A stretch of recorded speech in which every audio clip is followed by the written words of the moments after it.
In business, Singapore Airlines says deepening collaborations is crucial to its ability to tap high-growth markets. For instance, the imminent Air India-Vistara merger will help strengthen SIA's multi-hub strategy, allowing it to be nimble amid rising competition.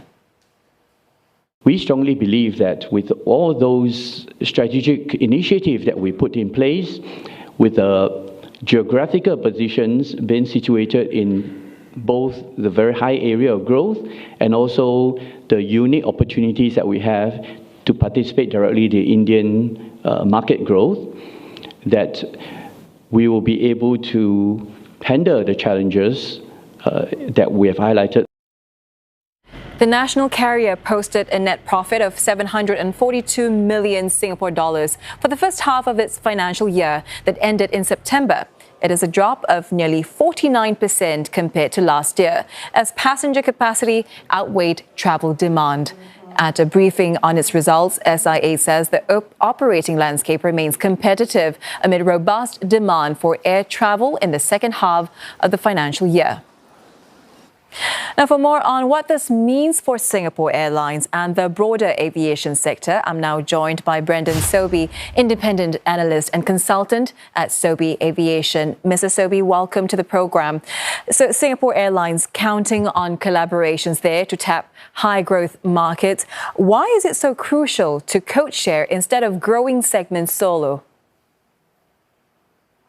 Yeah, this is a strategy they rolled out before the pandemic, and it's really accelerated the last few years. It was mentioned in the clip just now about India with Vistara and Air India, but it's really the near markets in Southeast Asia, Garuda, Indonesia, and Malaysia Airlines in particular, where there's been they're in the process of enhancing the partnership. Also in the Philippines, Vietnam, and Thailand with the flag carriers of those countries. And these are the big high population markets that have a lot of growth in the years ahead.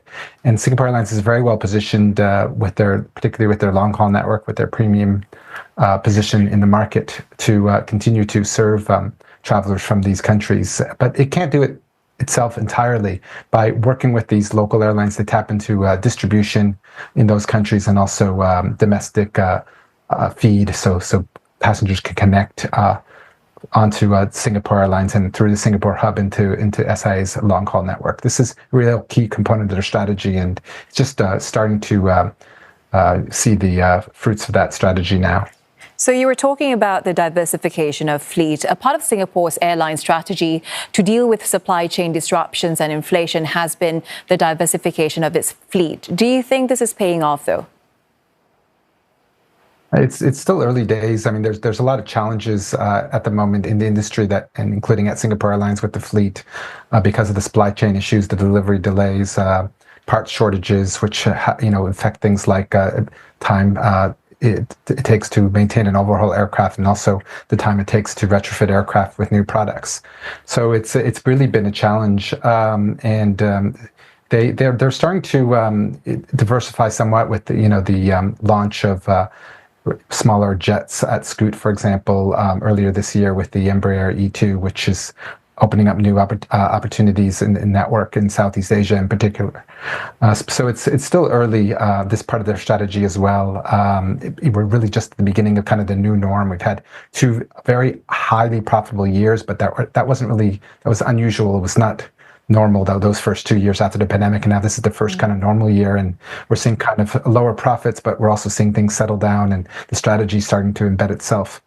So you're saying it's still early days, but what other factors are there that may be contributing to the broader sectoral woes?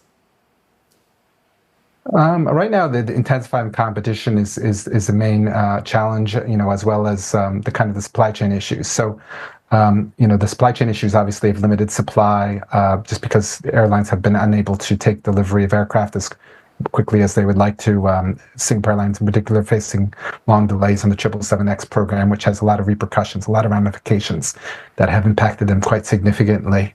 But the other thing on the demand side is that competition is starting to intensify.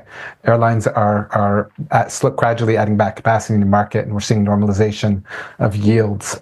So we're seeing airfares kind of trend back down, although not quite as low as they were pre-COVID, but lower than they were the last 2 years after borders reopened. And that's why we're seeing the profits fall at Singapore Airlines. But this was expected. We weren't expecting these last 2 years to continue as is. So the operating landscape is expected to remain competitive. What else do you think Singapore's aviation sector can do to stay ahead of the curve? Well, just continue to grow its network and really leverage that hub that Changi has and that superior service in terms of and superior product position in the market that both Changi has and Singapore Airlines. And again, there's a lot of opportunities, like we're talking with the first question, in the market around here. Just Southeast Asia is growing, and that's where you see the partnerships. But Singapore Airlines also can launch a lot of destinations. And in fact, just tonight, Scoot, the subsidiary of Singapore Airlines, has announced another 2 new destinations regionally, Padang in Indonesia and Phu Quoc in Vietnam, and these will further grow Changi's and SIA Group's position regionally, and help them in the long term, hopefully. Mr. Sobie, appreciate your insights. Thank you so much for speaking with us. Brendan Sobie there, independent analyst and consultant at Sobie Aviation.